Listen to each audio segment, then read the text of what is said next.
Vous allez nous raconter l'histoire de ce bikini. Évidemment, il rime avec Rikiki. D'où lui vient ce nom de bikini ? Alors ça vient pas du tout de Rikiki, ça vient d'une île des îles Marshall, dans le Pacifique, où les Américains ont fait des essais de leur troisième bombe atomique, puisque les deux premières étaient de sinistre mémoire. Et donc, quand ils ont fait des essais de leur bombe atomique, ils ont essayé de le faire dans un endroit le plus désert possible. Oui. Donc, ils ont fait déménager les tribus à grand renfort de dollars.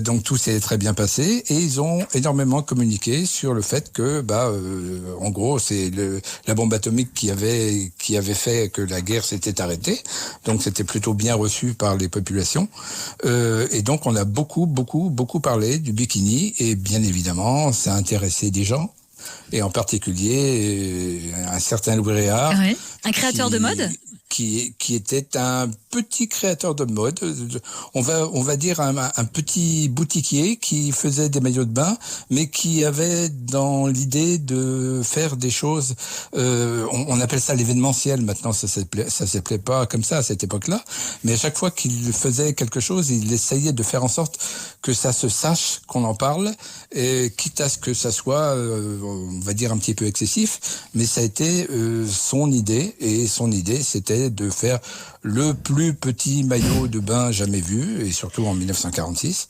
Et donc, il l'a baptisé quelques jours avant Bikini, puisque justement la première bombe, on va dire pacifique entre guillemets, a explosé le 1er juillet, et Louis Réard a fait sa présentation le 5. Donc voilà. Donc à la piscine Molitor à Paris, 5 juillet 1946. À quelle occasion et par qui est-il porté ce bikini ? Alors, l'occasion, il faut se remettre dans l'histoire, c'est que juste à la sortie de la guerre, tout le monde a envie de faire la fête, d'oublier les années terribles, et donc la piscine Molitor est un endroit où on fait la fête constamment. Il y a des défilés de mode, il y a ce que j'appelle encore l'événementiel, et donc il va y avoir une fête de l'eau, où bien évidemment tout va tourner autour de l'eau, des maillots de bain, de la piscine, du balnéaire, et il va y avoir une création de Miss, parce que c'est très très à la mode juste après la guerre de faire des élections de Miss, et donc on va élire la plus belle nageuse, la plus belle Miss, et donc Louis Réard va être co-annonceur de cet événement, et en même temps il va se dire qu'il y a peut-être un coup à jouer, puisqu'il va y avoir beaucoup de médias, il va y avoir ce qu'on appelait les actualités à cette époque-là, et donc il se dit je vais présenter le plus petit maillot de bain du monde, et effectivement ça l'était, puisque c'était un tout petit bikini. Ça a dû faire polémique un petit peu, non ?